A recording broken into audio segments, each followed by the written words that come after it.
Welcome to A edu. और ए edu के हमारे इस यूट्यूब चैनल में आप सभी का स्वागत है। मध्यकालीन भारत के इतिहास को हम लोग पढ़ रहे थे और मध्यकालीन भारत के इतिहास में हम लोग मुगल वंश की ओर चले थे और मुगल वंश में अकबर और हुमायूं को समाप्त किया। साथ ही साथ हमने इसी दरमियान द्वितीय अफगान साम्राज्य यानी कि सूर्यवंश या फिर सूर्यवंश उसे भी समाप्त किया और अकबर के परिचय को हमने पिछले वीडियो में देखा। साथ ही साथ उसके कुछ सैनिक अभियान एवं आक्रमण को देखा। तो उसी सैनिक आक्रमण एवं अभियान को हम लोग आगे बढ़ाते हैं और उसे आज हम लोग कंप्लीट करेंगे। साथ ही साथ अकबर के प्रशासनिक विभाग को भी हम लोग देखेंगे, अर्थात अकबर के प्रशासन की भी हम लोग चर्चा करेंगे। तो चलिए हम लोग शुरू करते हैं आज का वीडियो। सबसे पहले हम लोग जानते हैं कि मुगल साम्राज्य 1526 से 1707 तक रहा। 1526 पानीपत की पहली लड़ाई बाबर के द्वारा मुगल साम्राज्य की नींव रखी गई और 1707 ईस्वी में अंतिम मुगल शासक औरंगजेब की मृत्यु के बाद यह समाप्त हो जाता है। हालांकि मुगल जो शासक थे वे समाप्त नहीं होते, और भी शासक होते हैं, लेकिन वे उस लायक नहीं होते जो मुगल साम्राज्य को ढंग से चला सके। इसीलिए 1707 ईस्वी तक ही मुगल वंश को उचित माना जाता है। 14 फरवरी 1556 ईस्वी से 27 अक्टूबर 1605 ईस्वी तक अकबर का कार्यकाल रहता है। 14 फरवरी 1556 ईस्वी से 27 अक्टूबर 1605। तो आक्रमण एवं अभियान को हम लोग आगे बढ़ाते हैं कि 1562 ईस्वी में मेरठ पर आक्रमण होता है अकबर का। तो अकबर 1562 ईस्वी में मेरठ पर आक्रमण करता है। मेरठ का राजा जयमल अकबर की तरफ से सरफुद्दीन द्वारा पराजित होता है। तो 1562 ईस्वी में अकबर मेरठ पर आक्रमण करता है और मेरठ का राजा जयमल पराजित होता है। मेरठ का उस वक्त का राजा कौन था? जयमल। और अकबर की तरफ से कौन युद्ध करने जाता है? तो सरफुद्दीन। याद रखेंगे 1562 ईस्वी में अकबर द्वारा मेरठ पर आक्रमण होता है और मेरठ के राजा जयमल को मेरठ अकबर की तरफ से सरफुद्दीन पराजित करता है। याद रखेंगे। उसके बाद 1564 ईस्वी में 1564 से 1565, ये सीरियल वाइज नहीं है, आप लोग इसे अरेंज कर लेंगे सीरियल वाइज। तो 1564 से 65 ईस्वी में 1564 से 1565 ईस्वी के बीच उज्बेकों के विद्रोह का दमन करता है। उज्बेक विद्रोह का दमन। तो 1564 से 1565 ईस्वी के बीच जो अकबर होता है वह उज्बेकों के विद्रोहों का दमन करता है। याद रखेंगे। यानी कि 1564 से 1565 ईस्वी के बीच अकबर के शासनकाल में उज्बेकों का विद्रोह होता है, जिसका अकबर आसानी से दमन कर देता है। याद रखेंगे। उसके बाद 1567 ईस्वी में 1567 ईस्वी में सबसे एक महत्वपूर्ण युद्ध होता है मेवाड़ का। मेवाड़ के चित्तौड़ किले पर आक्रमण। वहां का राजा था उदय सिंह पराजित। उदय सिंह सत्ता दो भाई जयमाल और फत्ता को सौंप जंगल में छुप गया। तो मेवाड़ पर आक्रमण करता है 1567 ईस्वी में अकबर, और उस वक्त मेवाड़ का राजा था, मेवाड़ के चित्तौड़ के किले पर आक्रमण करता है अकबर। उस वक्त मेवाड़ का राजा था उदय सिंह। उदय सिंह पराजित होता है और पराजित होने के बाद अपनी सत्ता किसे सौंप देता है? तो अपने दो भाई जयमाल और फत्ता, जयमाल और फत्ता को सौंप कर जंगल में छुप गया। तो दो भाई, दो सेनापति भाई थे, जयमाल और फत्ता, उन्हें सौंप कर जंगल में छुप गया। और अकबर द्वारा जयमाल एवं फत्ता के बहादुरी से प्रसन्न होकर आगरा के किले में इनकी प्रतिमा का निर्माण। तो जयमाल और फत्ता अकबर से काफी युद्ध किए, हालांकि उन दोनों की मृत्यु हो गई, अकबर ने उनकी हत्या कर दी। तो काफी बहादुरी के साथ लड़े थे अकबर के साथ जयमाल और फत्ता। तो इससे प्रसन्न होकर अकबर ने जयमाल और फत्ता के लिए आगरा के किले में प्रतिमा का निर्माण कर दिया। याद रखेंगे, इंपॉर्टेंट है कि 1567 ईस्वी में मेवाड़ के चित्तौड़ किले पर आक्रमण करता है अकबर, और उस वक्त मेवाड़ का राजा था उदय सिंह। उदय सिंह पराजित होकर जंगल में छुप जाता है, और जंगल में जाने से पहले जो मेवाड़ का शासन था, मेवाड़ का सत्ता था, वह अपने दो सेनापति भाइयों जयमाल और फत्ता को सौंपकर जंगल में चला जाता है। और जयमाल और फत्ता की बहादुरी से प्रसन्न होकर अकबर उन दोनों भाइयों का आगरा के किले में प्रतिमा बना देता है। याद रखेंगे, 1566 से 1567 ईस्वी के बीच, 1566 से 1567 ईस्वी के बीच मिर्जा भाइयों के विद्रोहों का दमन। कौन? दानियाल मिर्जा और मुराद मिर्जा। आपको याद होगा कि ये जो दानियाल मिर्जा और मुराद मिर्जा है, ये अकबर के पुत्र थे। तो अकबर के पुत्र थे दानियाल और मुराद मिर्जा। तो 1566 से 1567 ईस्वी के बीच ये अपने पिता के विरुद्ध विद्रोह कर देते हैं। तो इनके विद्रोहों का भी अकबर दमन करता है आसानी से। तो 1566 से 1567 ईस्वी के बीच मिर्जा भाइयों के विद्रोह का दमन। कौन? दानियाल मिर्जा तथा मुराद मिर्जा।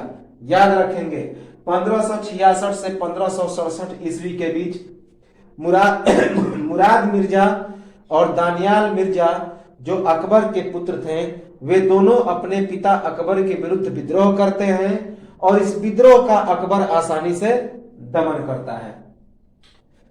1569 ईस्वी रणथंभौर पर विजय प्राप्त करता है। याद रखेंगे, 1569 ईस्वी रणथंभौर विजय।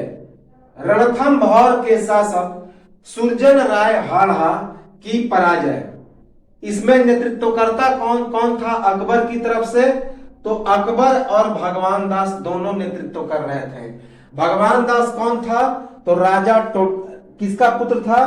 तो भारमेल का पुत्र था, जिसकी पुत्री से अकबर की शादी हुई थी। अर्थात यह जो भगवान दास था अकबर का क्या था? साला था। तो 1569 ईस्वी में रणथंभौर विजय करता है। रणथंभौर पर, जो राजस्थान में रणथंभौर पड़ता है, तो उसे विजय प्राप्त करता है अकबर। वहां का शासक था सुरजन राय हाड़ा। तो सुरजन राय हाड़ा की पराजय होती है, और इस युद्ध में नेतृत्वकर्ता कौन होता है? तो अकबर और उसका साला भगवान दास। 1569 ईस्वी में रणथंभौर विजय प्राप्त करता है अकबर। उसके रणथंभौर के शासक सुरजन राय हाड़ा को पराजित करके, और इसमें अकबर अपने साला भगवान दास के साथ आक्रमण करता है और रणथंभौर पर विजय प्राप्त करता है। 1570 ईस्वी में 3 आक्रमण करता है।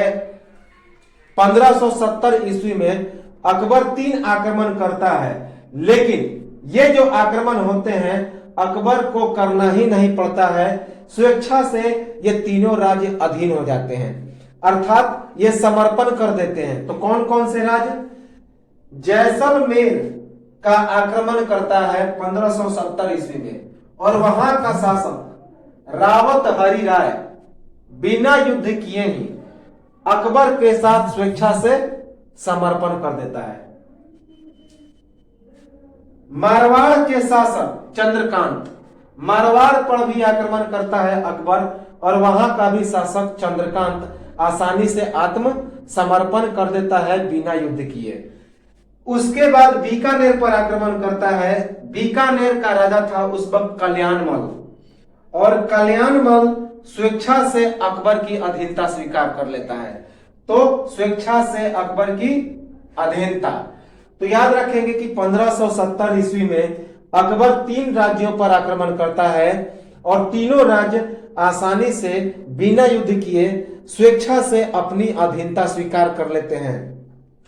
तो कौन कौन से?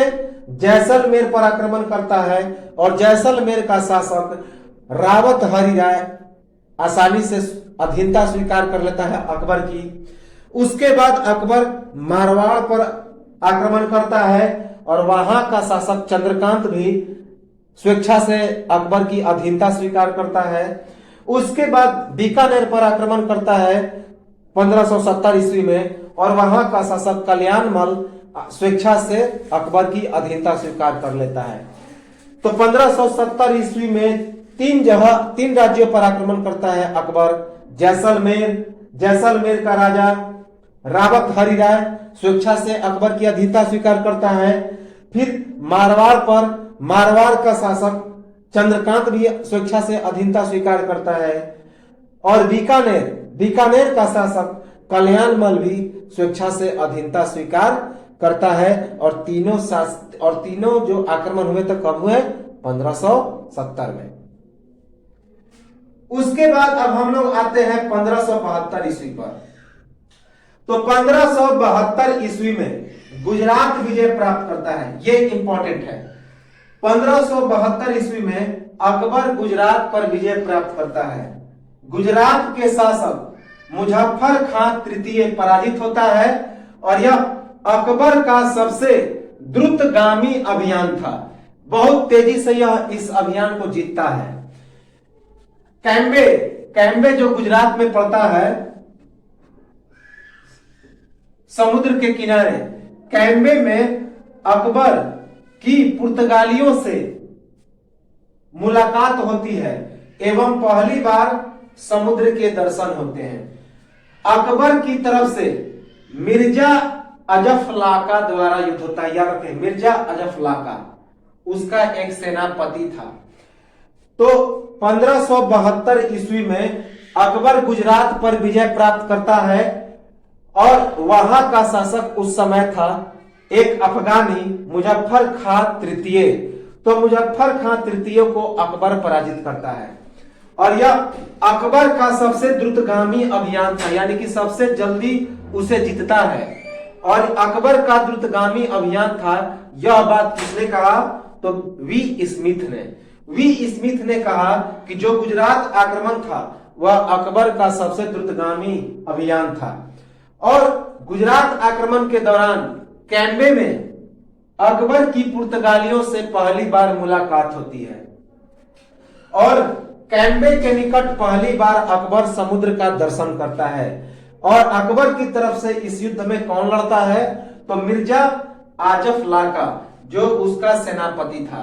तो याद रखेंगे कि 1572 ईस्वी में अकबर गुजरात पर विजय प्राप्त करता है। गुजरात का उस समय का शासक था एक अफगानी मुजफ्फर खां तृतीय, उसे पराजित करता है और यह अकबर का एक सबसे द्रुतगामी अभियान था, यानी कि सबसे तेजी से जीतता है।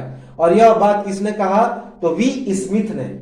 और इसी अभियान के दौरान गुजरात के कैम्बे में अकबर की पहली मुलाकात पुर्तगालियों से होती है और अकबर पहली बार समुद्र का दर्शन करता है। इस युद्ध में अकबर की तरफ से उसका सेनापति मिर्जा आजफ लाका युद्ध करता है। कौन? मिर्जा आजफ लाका। उसके बाद 1574 से 1576 ईस्वी के बीच बंगाल तथा बिहार की विजय प्राप्त करता है। बंगाल एवं बिहार के अफगानी शासक दाऊद खां करारानी की अकबर की तरफ से मुनीम खां द्वारा पराजय।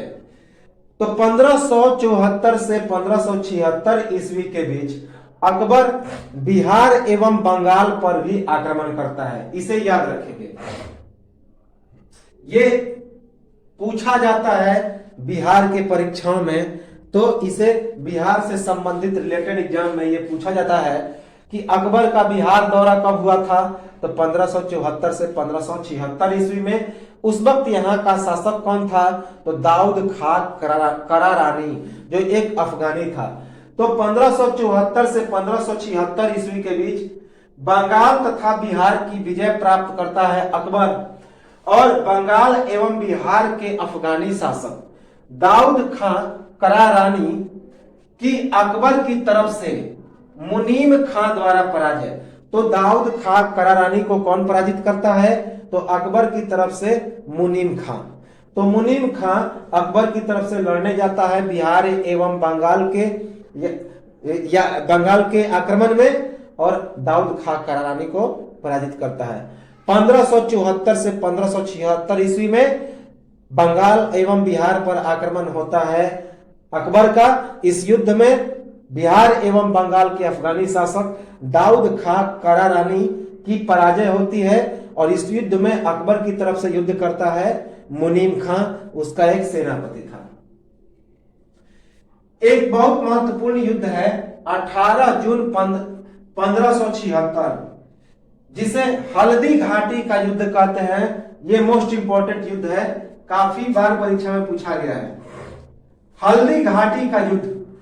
हल्दी घाटी का एक महान प्रतापी शासक था जिसका नाम था महाराणा प्रताप, और हल्दी का घाटी का यह जो राजपूत शासक था आज भी वहां के लोगों के लिए एक प्रेरणा का स्रोत है।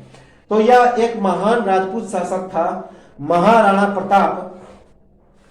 18 जून 1576 ईस्वी को हल्दी घाटी का युद्ध होता है। हल्दी घाटी का शासक महाराणा प्रताप पराजित, और उस समय महाराणा प्रताप की राजधानी क्या थी? तो कुंभलगढ़। याद रखेंगे, इंपॉर्टेंट है कि महाराणा प्रताप की राजधानी क्या थी?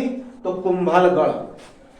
उसका एक बहुत ही तेज तर्रार दौड़ने वाला घोड़ा था, उसका नाम था चेतक। यह भी परीक्षा में पूछा गया है कि महाराणा प्रताप के घोड़े का नाम क्या था? चेतक। और हाथी का नाम क्या था? तो राम प्रसाद। हाथी का नाम था राम प्रसाद।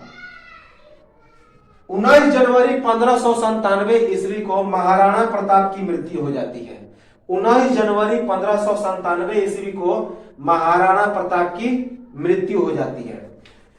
हल्दी घाटी युद्ध के बाद महाराणा प्रताप की राजधानी कहां पे बनती है? तो चावड़, जो डूंगरपुर के निकट है। तो याद रखेंगे 18 जून 1576 ईस्वी को अकबर का हल्दी घाटी में महाराणा प्रताप के साथ हल्दी घाटी का युद्ध होता है। कब? 18 जून 1576, डेट याद रखेंगे।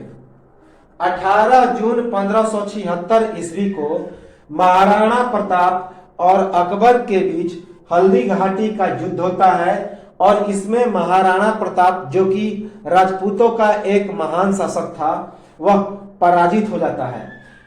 उस वक्त महाराणा प्रताप की राजधानी क्या थी? कुंभलगढ़। लेकिन जब हल्दी घाटी का युद्ध होता है तो हल्दी घाटी के युद्ध में पराजित होने के बाद जो महाराणा प्रताप था अपनी राजधानी चावड़ बनाता है। चावड़ जो डूंगरपुर के निकट है, और उसके पास एक बहुत तेज तर्रार घोड़ा था, उसका नाम था चेतक, और एक तेज तर्रार हाथी भी था, उस हाथी का नाम था राम प्रसाद। तो राम प्रसाद हाथी और चेतक घोड़ा। 19 जनवरी 1597 को महाराणा प्रताप की मृत्यु हो जाती है। इंपॉर्टेंट है, तो याद रखेंगे। कब? 18 जून 1576 ईस्वी को हल्दी घाटी का युद्ध होता है। इस युद्ध में अकबर महाराणा प्रताप को पराजित करता है, और उस वक्त महाराणा प्रताप की राजधानी थी कुंभलगढ़। लेकिन हल्दी घाटी के युद्ध में पराजित होने के बाद महाराणा प्रताप अपनी राजधानी बदलकर चावड़ करता है, जो डूंगरपुर के निकट है। उसका एक घोड़ा था जिसका नाम था चेतक, और उसका एक हाथी था जिसका नाम था राम प्रसाद, और ये घोड़ा और हाथी दोनों काफी तेज तर्रार थे। और 19 जनवरी 1597 ईस्वी को महाराणा प्रताप की मृत्यु हो जाती है। 1578 ईस्वी, आगरा के किले पर जीत।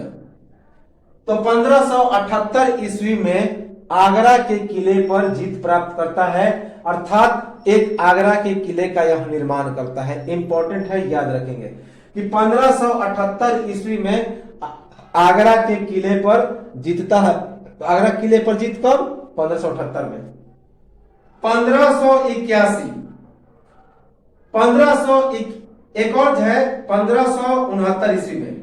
देखिए 1569 ईस्वी में ही कालिंजर पर विजय प्राप्त करता है। तो 1569 ईस्वी में कालिंजर पर विजय प्राप्त करता है। कालिंजर के शासक रामचंद्र की अब अकबर की तरफ से मजनू खां के द्वारा पराजय होती है। तो 1569 ईस्वी में कालिंजर पर विजय प्राप्त करता है अकबर, और वहां का शासक उस समय था रामचंद्र।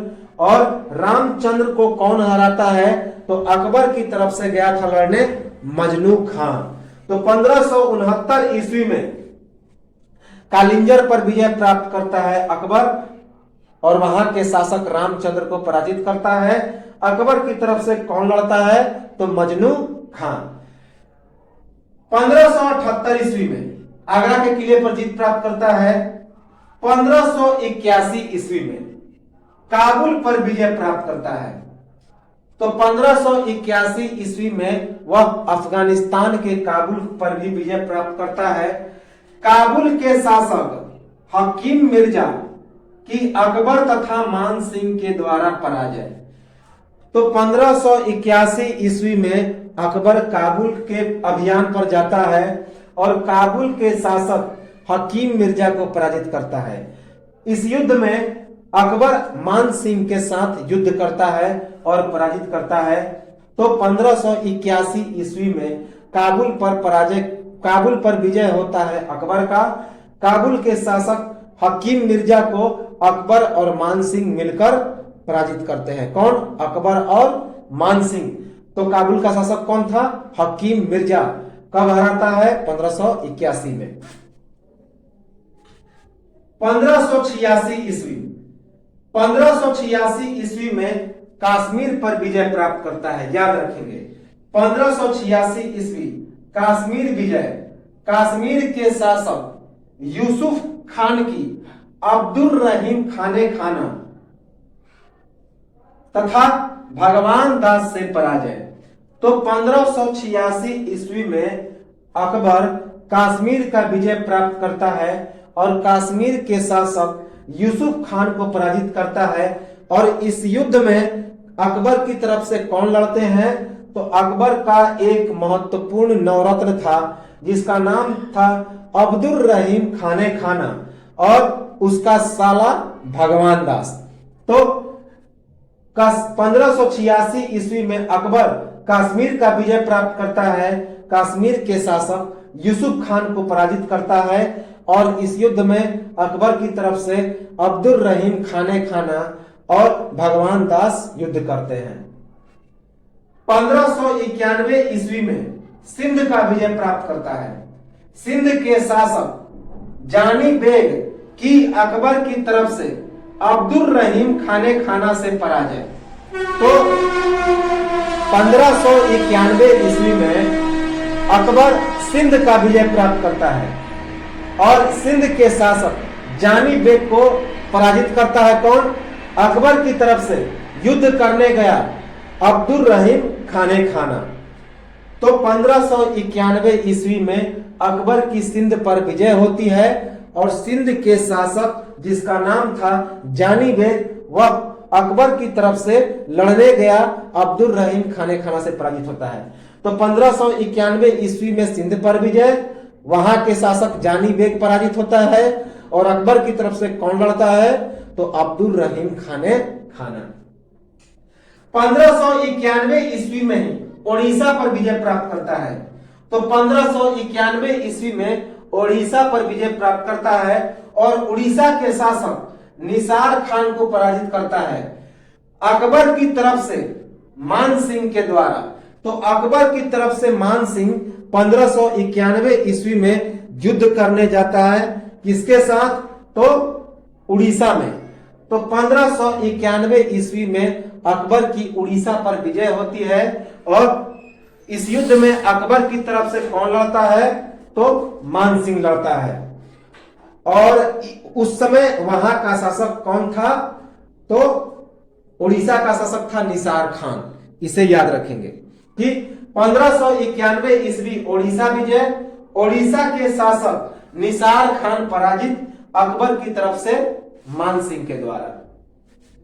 1595 ईस्वी बलूचिस्तान पर विजय, बलूचिस्तान का शासक था उस वक्त वानी अफगान की अकबर की तरफ से मीर मासूम द्वारा पराजय।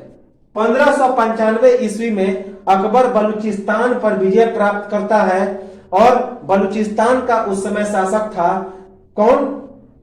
वानी अफगान। और वानी अफगान को कौन पराजित करता है? तो अकबर की तरफ से लड़ने गया मीर मासूम। तो 1595 ईस्वी में अकबर बलूचिस्तान पर विजय प्राप्त करता है वहां के शासक वानी अफगान को पराजित करके। और अकबर की तरफ से कौन लड़ने जाता है? तो मीर मासूम। याद रखेंगे, बलूचिस्तान का अभियान जीतता कौन है? तो मीर मासूम अकबर की तरफ से। उसके बाद 1595 में ही कंधार का विजय प्राप्त करता है। तो 1595 ईस्वी में कंधार का विजय प्राप्त करता है अकबर। कंधार के शासक मुजफ्फर हुसैन की अकबर की तरफ से शाह बेग द्वारा पराजय। तो याद रखेंगे 1595 ईस्वी में ही अकबर कंधार पर विजय प्राप्त करता है और वहां का शासक उस समय कौन था? तो मुजफ्फर हुसैन।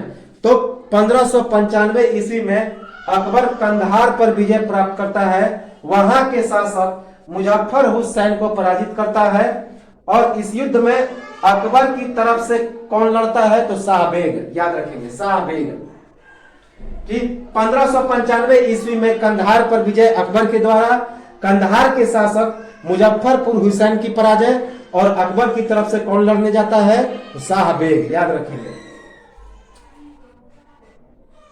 उसके बाद 1591 में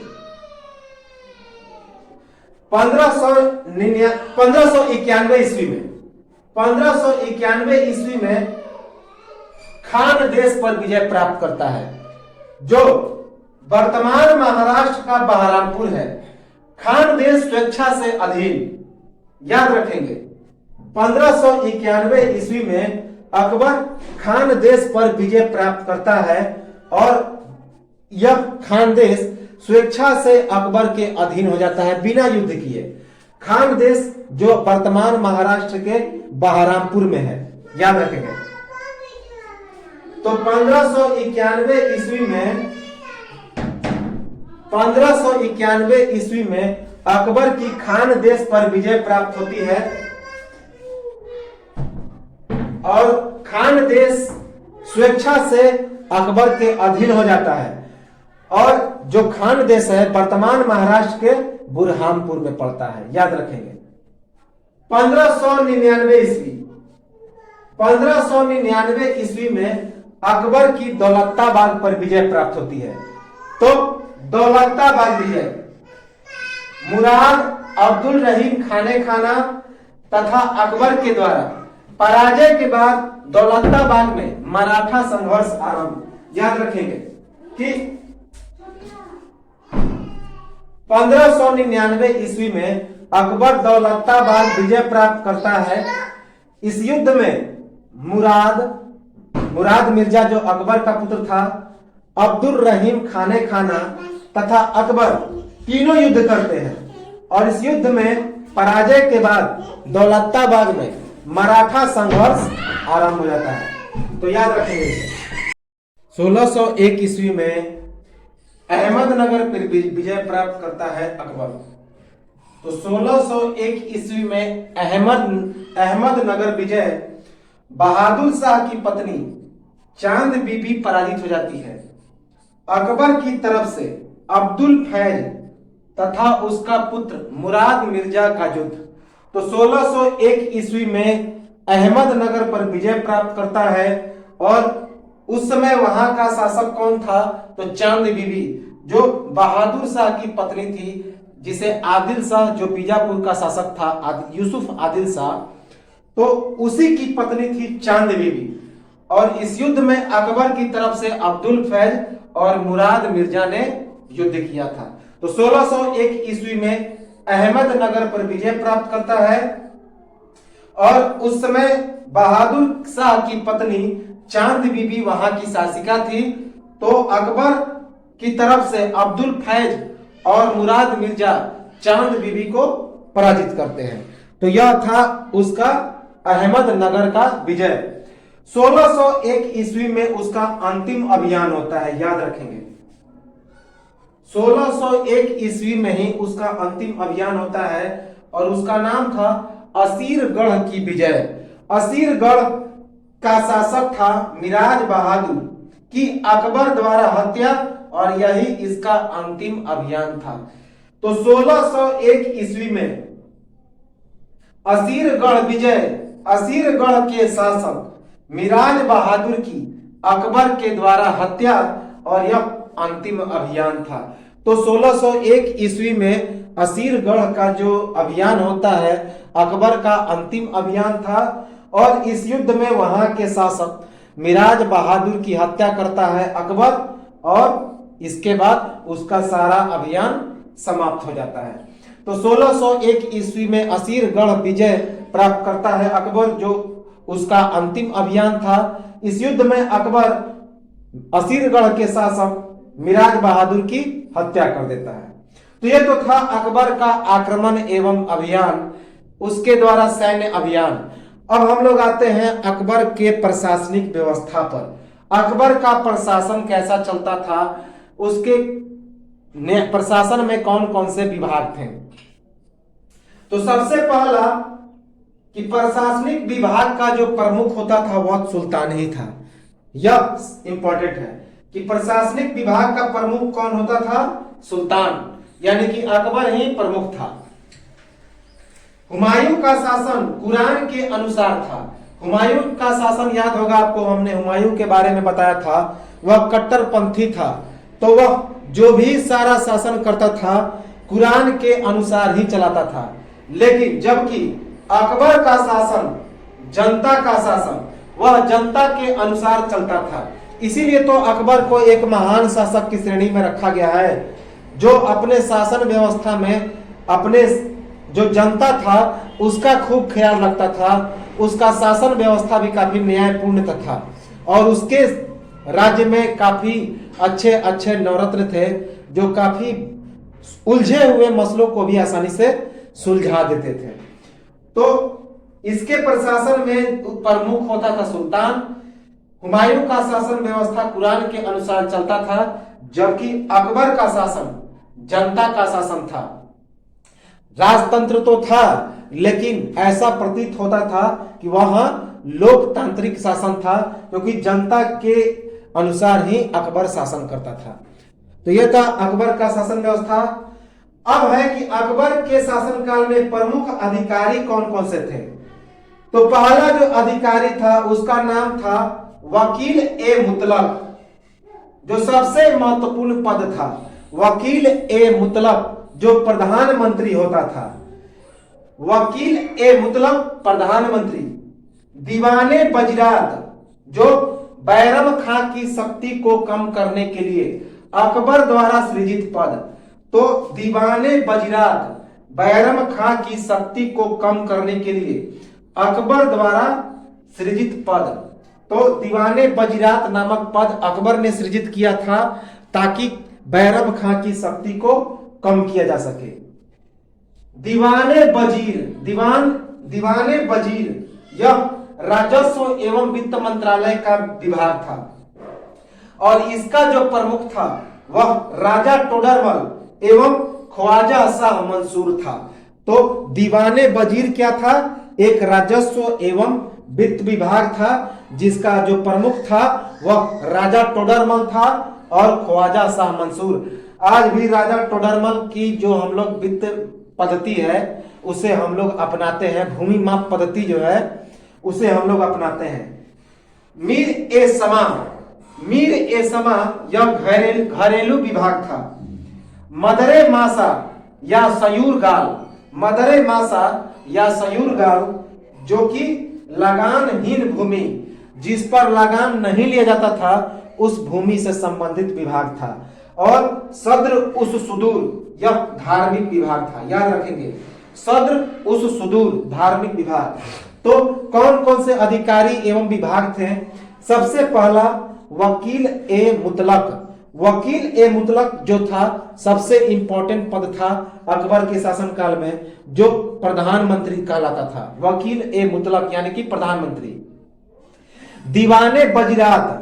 दीवाने वजीरात अकबर के द्वारा सृजित किया गया एक महत्वपूर्ण पद था जो अकबर के समय तक ही सीमित रहा। बैरम खां की शक्ति को कम करने के लिए यह अकबर के द्वारा सृजित पद था। क्या नाम था? दीवाने वजीरात। दीवाने वजीर। दीवाने वजीर यह एक राजस्व एवं वित्त मंत्रालय था। दीवाने वजीर राजस्व एवं वित्त मंत्रालय। इसका जो प्रमुख था वह राजा टोडरमल था और ख्वाजा शाह मंसूर था। राजा टोडरमल की भूमि माप पद्धति आज भी हम लोग अपनाते हैं। तो दीवाने वजीर जो था राजस्व एवं वित्त मंत्रालय था, इसका प्रमुख क्या कहलाता था? तो राजा टोडरमल और ख्वाजा शाह मंसूर इसके प्रमुख थे। मीर ए समा। मीर ए समा एक घरेलू विभाग था। मदर ए मास। मदर ए मास जिसे सयूर गाल भी कहा जाता था, वह लगानहीन भूमि से संबंधित था। जबकि सद्र उस सुदूर यह धार्मिक विभाग था। सद्र उस सुदूर धार्मिक विभाग था। तो यह तो था इसका प्रशासनिक व्यवस्था, कुछ प्रमुख अधिकारी और शासन व्यवस्था। तो आक्रमण खत्म, प्रशासन खत्म। इसके बाद हम लोग देखेंगे इसका सबसे इंपॉर्टेंट पार्ट जो कि धार्मिक नीति था, और उसके बाद हम लोग देखेंगे राजपूतों के साथ इसका नीति व्यवस्था कैसा था। तो अगले वीडियो में हम लोग अकबर के धार्मिक व्यवस्था एवं राजपूतों के साथ जो उसकी नीति थी उसे हम लोग देखेंगे, और उसके बाद उसके कुछ स्थापत्य कला एवं साहित्यिक कला को हम लोग देखेंगे और अकबर को समाप्त करेंगे। तो एक बार इसका एक स्क्रीनशॉट ले लें और लाइक शेयर सब्सक्राइब और कमेंट करते रहें। तो मिलते हैं हम लोग अगले वीडियो में, तब तक के लिए।